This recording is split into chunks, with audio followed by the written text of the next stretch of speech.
फिर आपका स्वागत है। देखिए, अगर आज आप सदन की तस्वीर देखेंगे तो कोई बहुत बड़ा परिवर्तन नहीं दिखाई देगा, एक कॉन्टिन्यूटी दिखाई देगी।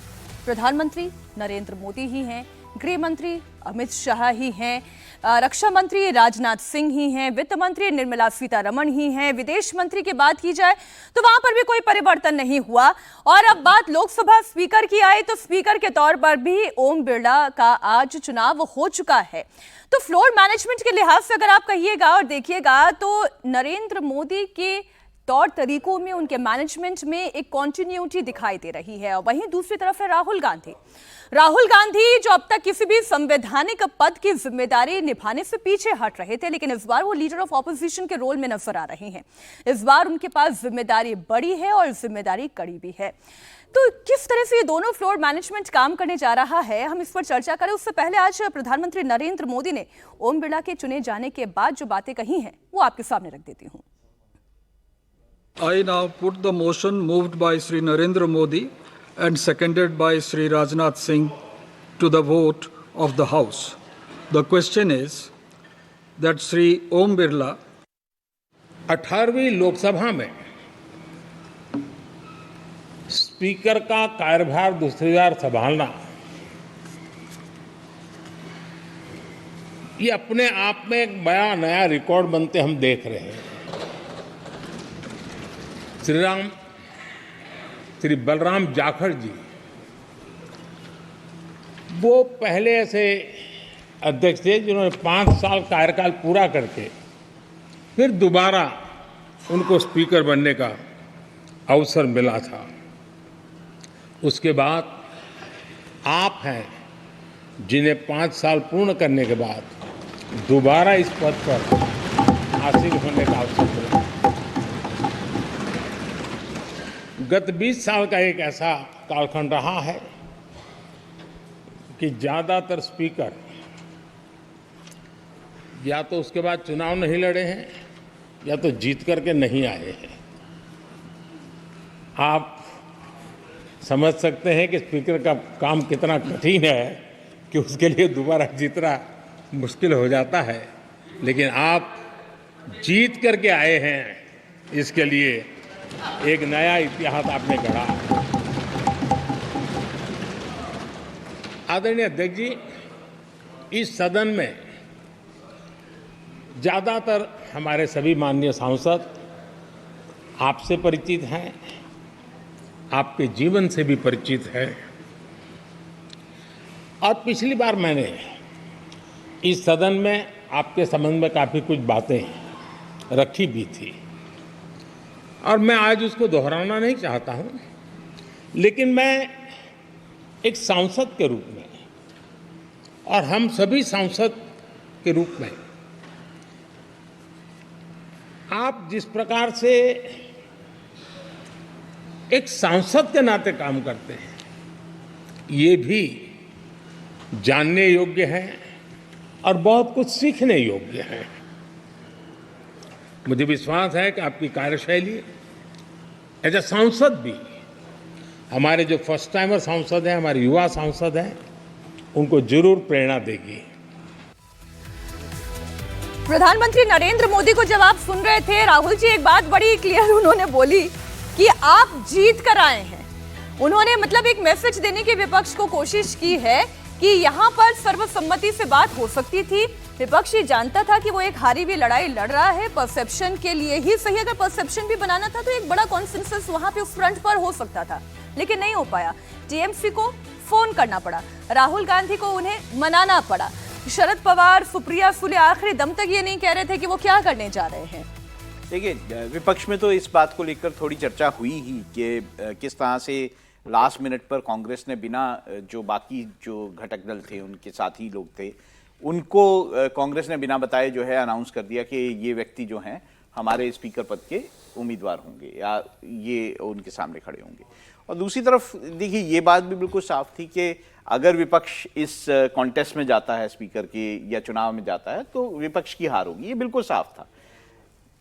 मंशा विपक्ष की रही होगी कि वो ये दिखाना चाहते हैं कि वो सरकार की जो एक नीति है या उनकी तरफ से उनका आरोप है कि ये नीति है कि वो बुलडोज करना चाहती चीजों को, वो अपनी बात ही मनवाना चाहती है, शायद उसका विरोध प्रतीक स्वरूप जो है वो विपक्ष ने करने की कोशिश की होगी।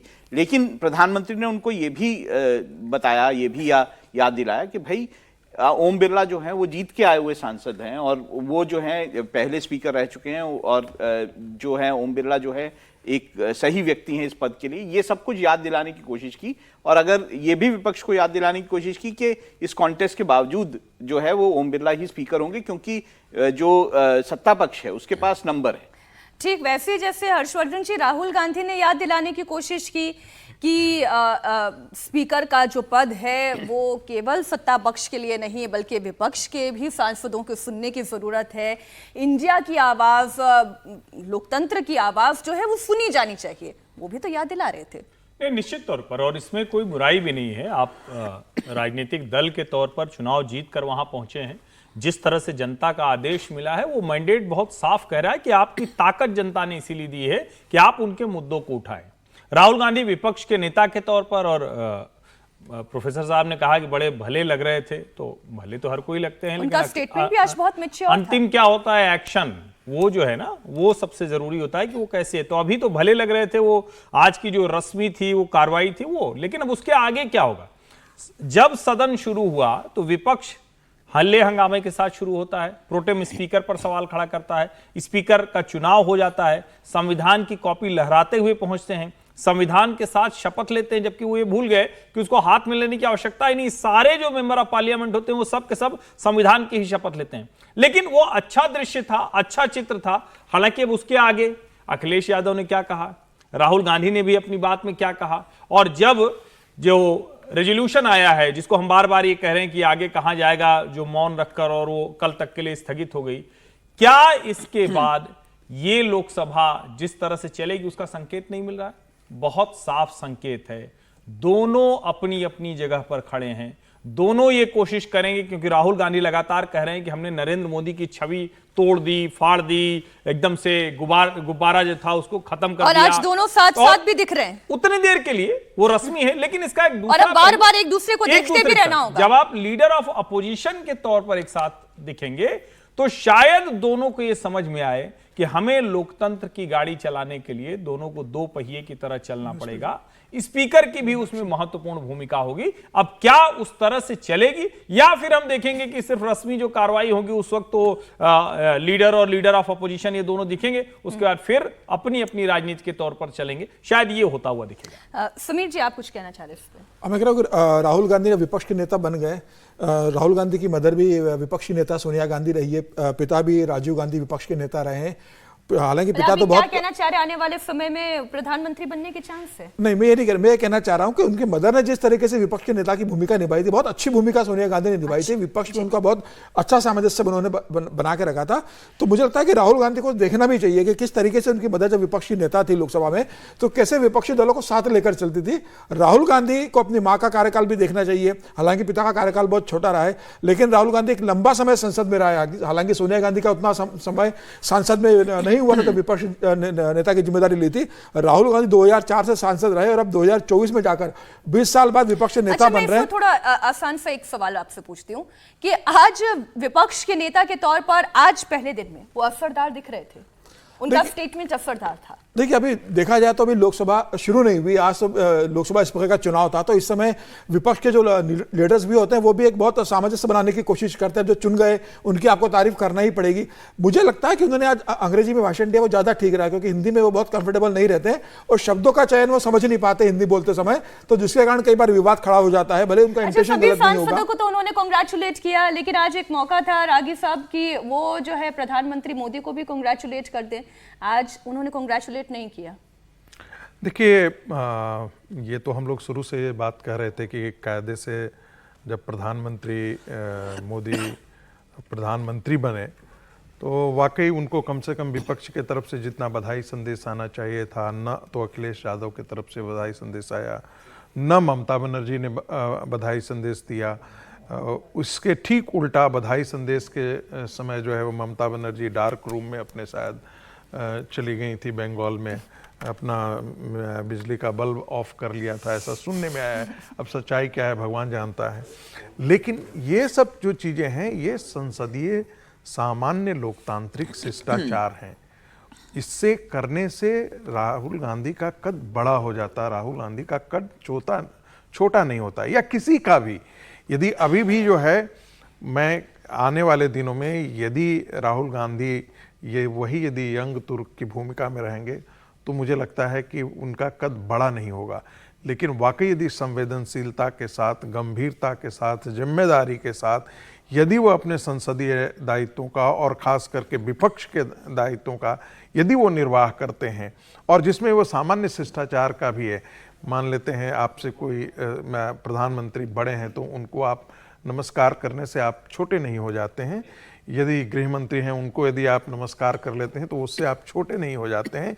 ये प्रोटोकॉल का मामला है, संसदीय शिष्टाचार में भी ये मानता है। तो वैसे ही यदि आप जो भाषा थी, जो पब्लिक लाइफ में भाषा सी तू तड़ाक वाली भाषा, मुझे नहीं लगता है कि अब वो चीज़ें उन चीज़ों पर, उनको शब्दों पर ध्यान रखना पड़ेगा, खास करके जब संसद में बोल रहे होंगे। और निश्चित तौर पे अब उनकी भूमिका बदल गई है। कल तक वो एक बाहर एक युवा तुर्क की तरफ जो है कांग्रेस के वो नेता के तौर पे जो है वो बिहेव कर रहे थे। अब उनको संसदीय मर्यादा और संसदीय आचरण में रह करके उनको मुखरता के साथ विपक्ष की भी आवाज उठानी पड़ेगी और सरकार को घेरने की जिम्मेदारी भी और होगी। विपक्ष के बीच में भी तो एक तालमेल बना के रखने की क्या लीडर ऑफ ऑपोजिशन की हर्षवर्धन जी जिम्मेदारी नहीं हो जाती है कि आप कोई भी फैसला लेने से पहले अपने साथियों को, अपने एलाइज को कॉन्फिडेंस में लें और उसके बाद फिर मीडिया के सामने आकर कोई बात बोलें। अब जैसे मैं कल की एक मिसाल दे दूं, मल्लिकार्जुन खड़गे और राजनाथ सिंह के आपस के बीच की बातचीत क्या हुई, क्या राहुल गांधी उसे पब्लिक डोमेन में ला सकते हैं या लाना चाहिए? नहीं, बचना चाहिए था उससे। और कभी भी इससे क्या होगा कि कोई भी जो समझौता हो सकता है, कई बार जब हम कहते हैं ना विवाद किसी चीज पर हुआ और विवाद वाली बात आप सार्वजनिक कर दें तो कभी विवाद समाधान की तरफ नहीं जाता है, संवाद नहीं बन पाता। घर में भी नहीं होता है। अगर आप दो रिश्ते हैं और उसमें उसकी बात तीसरे को बता दी तो जो अच्छा खासा बन रहा होगा वो भी बिगड़ जाएगा। लेकिन यहां ज्यादा बड़ी चुनौती है राहुल गांधी के लिए। राहुल गांधी 99 सीट वाली पार्टी के नेता हैं। दूसरी जो पार्टियां हैं 37 सीटें हैं, उसी के बाद ममता बनर्जी हैं। मतलब एक तरह से कहें तो दूसरी पार्टियों के पास भी संख्या बल अच्छा खासा है। अगर उनकी ताकत बढ़ी तो दूसरी विपक्षी पार्टियां जो कांग्रेस से ही निकल कर गई थी, जो अपनी जमीन तैयार कर रही थी, उनका भी एक संख्या बल है। इसलिए अच्छा होगा कि राहुल गांधी जब कोई ऐसी चीज होगी जिसको लेकर सरकार को घेरना है उन्हें, और घेरने के लिए ही जनता ने उसको आदेश दिया है, अब उस घेरने की रणनीति बनाने में क्या अखिलेश यादव, ममता बनर्जी, शरद पवार, उद्धव ठाकरे, लालू प्रसाद यादव, तेजस्वी यादव, ये सारे लोग उस तरह से दिखेंगे। अब ठीक है कि राष्ट्रीय जनता दल की जो नंबर्स के लिहाज से कहें तो उनकी भूमिका बहुत छोटी हो गई है, लेकिन क्या उसके लिहाज से उनकी जो राजनीतिक भूमिका है वो कम हो जाएगी? शरद पवार के भले 9 सांसद हैं, लेकिन क्या महाराष्ट्र में अभी विधानसभा चुनाव आने वाला है उसके लिहाज से देखेंगे तो मुझे लगता है कि कई ऐसी चीजें हैं। और एक सवाल अब यह भी खड़ा होगा कि क्या कांग्रेस पार्टी जो दिल्ली में अरविंद केजरीवाल की पार्टी के साथ समझौता करती है, क्या वो समझौता कर पाएगी? जिस तरह से सीबीआई ने आज मामला दाखिल किया है, यानी एक तरह से कहें तो अब राहुल गांधी को पार्टी के लिहाज से बड़ी रणनीति बनानी होगी। उसमें वो कितनी सफलतापूर्वक काम करेंगे उसी से तय होगा कि राहुल गांधी को इतिहास कैसे याद रखेगा, ये 5 साल लीडर ऑफ ऑपोजिशन के तौर पर वो कितना अच्छा कर पाएगा। हम जब चर्चा करते हैं कि राहुल गांधी बतौर लीडर ऑफ ऑपोजिशन कितने असरदार दिखाई देंगे या आज पहले दिन में वो कैसे दिखाई दिए, तो उनके आज के वक्तव्य को भी हमें सुनना चाहिए कि क्योंकि आज जिस तरीके से उन्होंने अपनी बात रखी, बड़ी संतुलित तरीके से उन्होंने अपनी बात रखी। जो बातें एक विरोधी पक्ष के नेता को कहनी चाहिए उन बातों का भी पुट इस वक्तव्य में था। एक बार आपको सुना देते हैं राहुल गांधी ने आज क्या कहा। This house represents the voice of India's people. And you, Speaker Sir, are the final arbiter of that voice. Of course, the government has political power, but the opposition also represents the voice of India's people. And this time, the opposition represents significantly more voice of the Indian people than it did last night. Speaker, sir, the opposition would like to assist you in doing your work. It is very important that the voice of the opposition is allowed to be represented in this House. I am confident that you will allow us to represent our voice, allow us to speak, allow us to represent the voice of the people of India. The question is not how efficiently the House is run. The question is how much of India's voice is being allowed to be heard in this House. So the idea, Speaker Sir, the idea that you can run the House efficiently by silencing the voice of the opposition is a non-democratic idea. Rahul Gandhi को आपने सुना, उन्होंने जो एक विरोधी दल के नेता के तौर पर बात रखनी चाहिए, क्योंकि बार बार उन्होंने कहा कि हमारी आवाज को भी सुना जाना चाहिए। और जब अखिलेश यादव बोले तो उन्होंने ही इस बात को थोड़ा सा और आगे बढ़ा दिया। अखिलेश यादव ने क्या कहा वो भी एक बार आपको सुना देते हैं और फिर उस पर चर्चा करते हैं, क्योंकि राहुल गांधी तो बड़े बैलेंस होकर अपनी बात कह गए, थोड़ा सा अपर एज ले गए आज अखिलेश यादव। आज विरोध करने का स्वर जो है वो अखिलेश यादव का ज्यादा मुखर था। जिस पद पर आप बैठे हैं इससे बहुत गौरवशाली परंपराएं जुड़ी हुई हैं और हम सब यही मानते हैं कि बिना भेदभाव के आगे बढ़ेगा। बिना भेदभाव वाली बात करना राहुल जी, ये इंडिया की आवाज जो है वो सुनी जानी चाहिए, पक्षपात नहीं होना चाहिए। आज राहुल गांधी ने तमाम बातें कही हैं। नहीं, ठीक है, वो विपक्ष के नेता हैं और वो नेचुरली ये बात कहेंगे कि विपक्ष की आवाज़ जो है उसे सदन में सुना जाना चाहिए। स्पीकर को ये जो है विपक्ष को ये मौका देना चाहिए कि वो अपनी बात कह सके। ये सब बातें नॉर्मल बातें हैं। देखिए, अखिलेश यादव आपने कहा कि उन्होंने बेहतर किया, मुझे लगता है राहुल गांधी का भाषण ज्यादा बेहतर बहुत अच्छा था। और अखिलेश यादव जब बात कर रहे थे कि आपके पीछे दीवार है और दीवार में राहुल जी की वो थोड़ा तीखा बोल गए। मुझे लगता है कि दरारे तक मुझे तो समझ नहीं आया कि वो क्या बात बोलना चाहते थे कि अच्छा आपके पीछे दीवार है, वो अच्छे से बनी हुई है लेकिन उसमें दरार है, दरार में सीमेंट है। तो मुझे तो नहीं समझ आया वो क्या कहना चाहते थे। लेकिन हाँ, मुझे ये समझ आता है कि राहुल गांधी ने अपना भाषण जो है वो संयम, एक तो संयम उसमें दिखाई दिया। वैसे राहुल गांधी के बारे में बोला जाता है कि वो बोलते हुए कुछ भी बोल सकते हैं, मतलब किसी भी तरह की बात कर देते हैं, जो कि कई बार लगता है हैरान भी कर देते हैं। हैरान की ज्यादा कि वो मतलब परिपक्व नहीं है। हाँ। वो परिपक्व राजनीति नहीं करते, उस तरह की बातें सामने आती है। लेकिन आज के भाषण में ऐसा नहीं लगा कि उन्होंने ऐसी कोई बात की, और वो मुझे लगता है कि विपक्ष के नेता को जिस तरह से बात करनी चाहिए उसी तरह से बात की। जी देखिए, 2014 में भी जब सुमित्रा महाजन स्पीकर चुनी गई थी, उस समय मल्लिकार्जुन खड़गे कांग्रेस के नेता थे। हालांकि विपक्ष का नेता का पद नहीं था, लेकिन पार्टी के नेता थे। उन्होंने भी बहुत अच्छी स्पीच उस समय दी थी सुमित्रा महाजन को लेके और लोकसभा को लेके। उसके बाद देखें 2019 के अंदर जब ओम बिरला स्पीकर चुने गए थे तो उस समय अधीर रंजन चौधरी कांग्रेस के नेता थे। अधीर रंजन चौधरी ने भी उस समय, हालांकि उनकी हिंदी बहुत ही मतलब जिसको लेकर हमेशा विवाद रहा है, उसके बाद भी उन्होंने अपनी टूटी फूटी हिंदी में अच्छा एक स्पीच दी थी अधीर रंजन चौधरी ने। तो आज का दिन जो रहता है, बेसिकली स्पीकर आज पद ग्रहण करते हैं, उनका चुनाव होता है, तो आज कोई राजनीति का दिन बहुत रहता नहीं कि मतलब विपक्ष इस बात को लेकर के विरोध करे। विपक्ष ने विरोध में अपना कैंडिडेट खड़ा किया, सत्ता पक्ष का कैंडिडेट जीत गया है। अब विपक्ष को वहां अच्छी बात ही आज कहनी थी। मुझे तो लग रहा है कि अब राजनीति अब जो शुरू होगी इनकी, ये 2 दिन के बाद जब राष्ट्रपति का अभिभाषण कल होने वाला है, कल राज्यसभा का 264वां सत्र भी शुरू होने वाला है। दोनों सदनों के संयुक्त सत्र को राष्ट्रपति कल संबोधित करेगी। उसके बाद राष्ट्रपति के अभिभाषण पर धन्यवाद प्रस्ताव पर जब चर्चा होगी तो विपक्ष उस पर बात शुरू करेगा, तब राजनीति शुरू होगी। तो मुझे लग रहा है कि आज वैसे भी बहुत राजनीति के लिए या सरकार का विरोध करने का स्पेस नहीं था। आज तो स्पीकर का दिन था चुनाव का। लेकिन मैं समीर जी आप ही की बात को थोड़ा सा अगर और आगे बढ़ाती हूँ, आप ये कह रहे हैं कि आज तो राजनीति का स्कोप नहीं था, लेकिन राजनीति की शुरुआत किसने की? फिर विपक्ष ने की राजनीति की शुरुआत। उन्होंने कहा कि भाई डिप्टी स्पीकर पर आप हमें दावेदारी दे दीजिए, हम स्पीकर पद पर आपको कंसेंसस दे देते हैं। जब वो जानते ही थे कि इस बैटल में उनकी हार सुनिश्चित है, फिर वो लड़ाई लड़ी क्यों? देखिए, दो बार राजनीति शुरू किसने की? देखिए आज देखिए 2014 में भी नहीं मिला था, लेकिन 2014 में विपक्ष ने चुनाव तो नहीं लड़ा, 2019 में विपक्ष ने चुनाव नहीं लड़ा जब उनको नहीं मिला, तो वो जानते थे कि हमारे पास ताकत नहीं है कि अपना स्पीकर बना सके। इस बार उनके पास लग रहा है उनको कि भाई हमारे पास अगर 234 है और सत्ता पक्ष के बाद 293, तो बहुत फर्क नहीं है, और एक विरोध के रूप में उनको लग रहा है कि अब जनता ने हमें ताकत दी है तो हम बताएं कि हमारे पास भी आज विपक्ष की आवाज है और विपक्ष के रूप में एकजुट है। आज उनकी ताकत बढ़ी हुई है, अखिलेश यादव की ताकत बढ़ी है, ममता बनर्जी की ताकत बढ़ी है, शरद पवार है, आज कांग्रेस की खुद की ताकत है।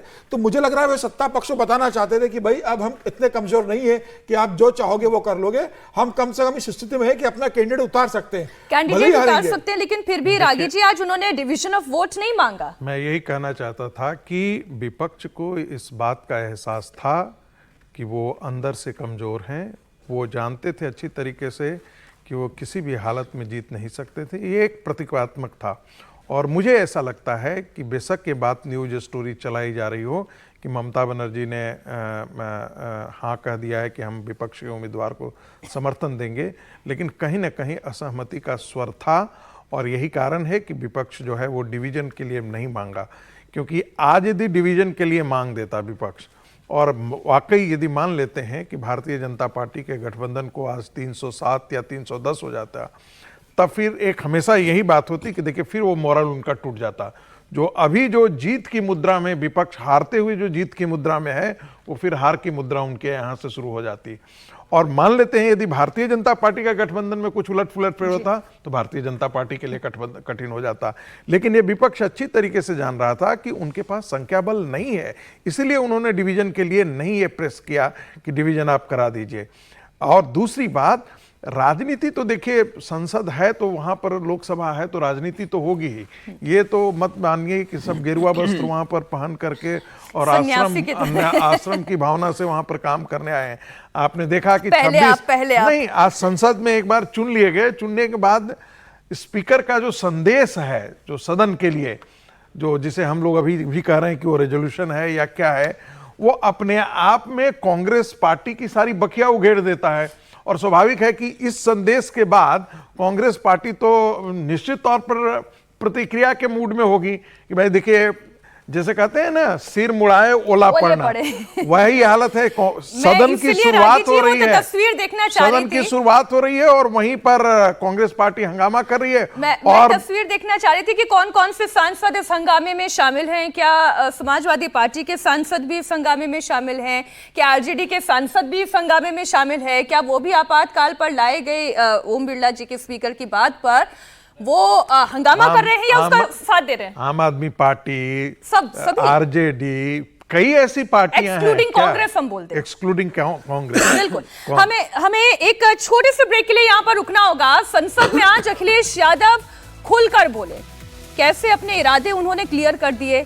शपथ के दौरान डिंपल यादव के नारों से समाजवादी पार्टी की स्ट्रैटेजी को लेकर क्या हिंट दिया गया, इस पर भी होगी बात। फिलहाल एक ब्रेक, आप देखते रहिए इंडिया टीवी।